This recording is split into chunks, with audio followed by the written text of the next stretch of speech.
Now, you might remember it as the company behind Shika Paka Power, but Eveready East Africa is moving into something slightly different. And to help me understand, and you also better understand what the company is all about, is Jackson Mutua, who's the general manager for Eveready East Africa. Karibu sana Bwana Mutua. Asante sana Bwana Michael. Now, 2 weeks ago, you announced that you're shutting down your plant in Nakuru and moving more or less into distribution. Yes. How did you arrive at that decision? As you know, for the last few years, Eveready has been trying to position itself as more of a commercial entity than a manufacturing entity. Yeah. You may not know this, but out of the very big number of products that we offer in this market, the only product we manufacture in Nakuru is just one item, which is called the D battery size. Yeah. The rest of the products like the Energizer range, the Chic range, and also the small size batteries under the Eveready range are all important. And therefore, the only thing we did with that decision was to move the sourcing for that particular product from Nakuru to Egypt. And as such, that was arrived at after several years of evaluating the best sourcing option for the company. Yeah. And sometimes this year, we arrived at the decision that we would optimize our returns to our shareholders if we outsourced manufacturing to a different location. Right. But Eveready has been in existence in the market for over 4 decades. Yes. So does it mean that all of a sudden the business, having the manufacturing plant was no longer profitable, or did the business start losing out years before that? We've seen a continued decline in that particular product that we manufacture in Nakuru. And as you know, for the last several years, Eveready has been in the news, talking about dumping. Yeah. Sometimes people talking about counterfeit, although counterfeit is not our problem. Our problem has been dumping of substandard products that are not meeting standards and whose importers are not meeting the duty requirements. And as such, we've seen some steady decline in that particular product that we normally manufacture off Nakuru. And as such, it reached a point where we felt continuing to manufacture from Nakuru was becoming financially unviable. And therefore, we had to make the best call for the business. All right. But just looking, you've said you are more than just batteries. Just take us through your wide range of products that Eveready East Africa is known for. Currently, we're known for about 5 different product types. We have the batteries, but within the batteries, we have 2 types. We have the carbon zinc, where we have the Eveready brand, and then we have the alkaline type, which is the Energizer brand. Energizer is for the eye drain gadgets, and it's a more premium, more high-value eye drain kind of a product.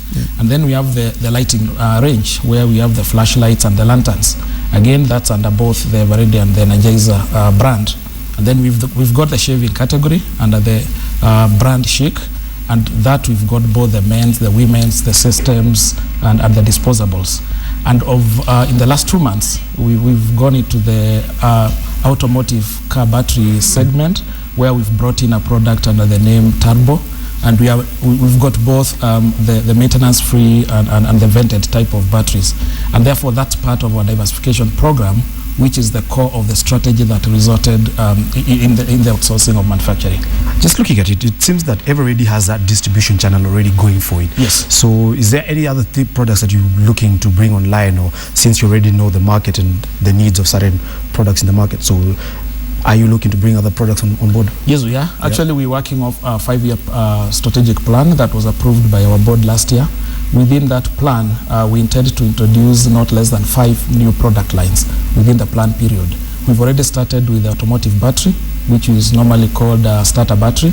We're currently working at bringing in some lighting products under the Eveready brand name. That should be with us within the month of November, December. We finalized all the strategic contractual arrangements that we need to put in place. And then within 2015, we focused on bringing in 2 product lines, one under personal care and one under household. I may not mention those products for obvious reasons, but we will be having 2 new product lines within the month of, within the year of 2015.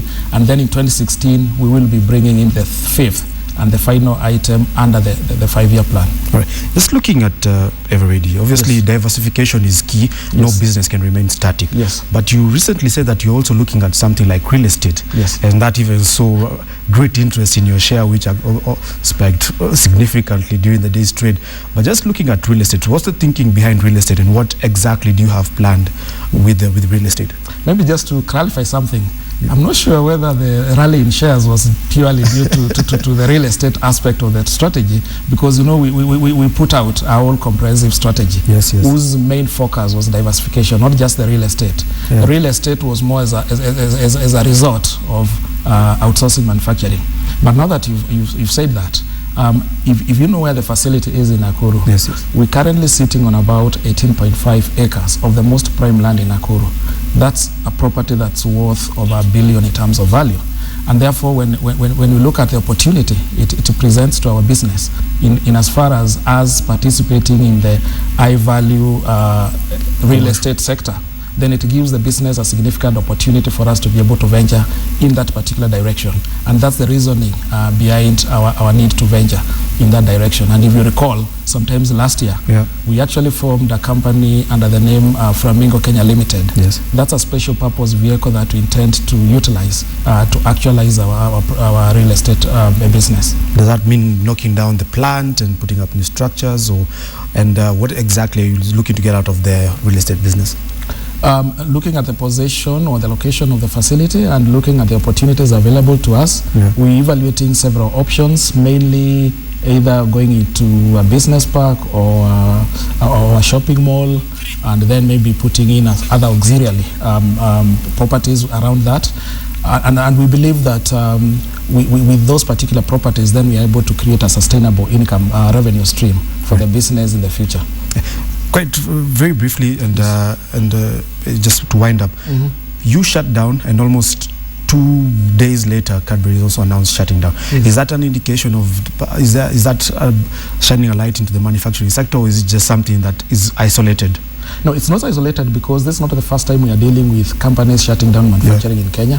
And I think one of the key things I would encourage Kenyans to do is to move the narrative, from talking about just power and high cost of doing business. We've got to talk about the key government institutions that are supposed to sustain manufacturing in Kenya. We're talking about institutions like Kenya Revenue Authority, institutions like Kenya Bureau of Standards, that are supposed to ensure that certain standards are enforced. All people coming into this country are paying the requisite duties and taxes.